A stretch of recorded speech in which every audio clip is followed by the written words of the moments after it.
Give me a minute. I want to talk about something that the Kyiv Post is reporting.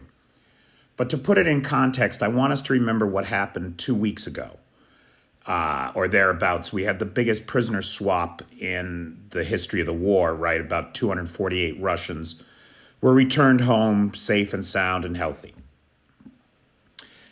And that was big news in Russia, right? These heroes are returning home. So the guys at the front line had to hear about it. And see, that's a problem. It's a problem because their commanders have been telling them and circulating phony documents that are purported to be from the Ukrainian armed forces, saying take no prisoners. And they've been telling their guys that the Ukrainians don't take prisoners, that it's either fight and unalive yourself for the motherland, or when the Ukrainians capture you, they take no prisoners, they're going to unalive you.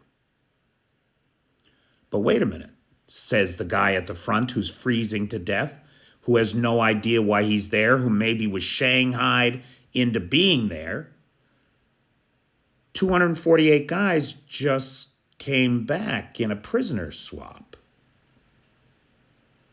Well, wait a minute.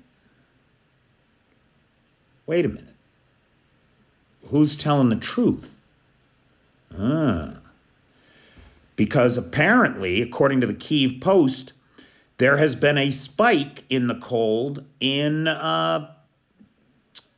people surrendering, Russian troops surrendering. In the Avdiivka area in the last 30 days, 100 Russian troops, a little over 100. Down in the Zaporizhia area, at least 2 groups of 12.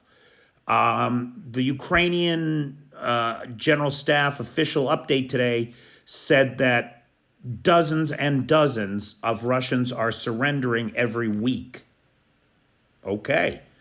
Now, one of the things that's driving that is likely this leaflet, right? And there's the original Russian.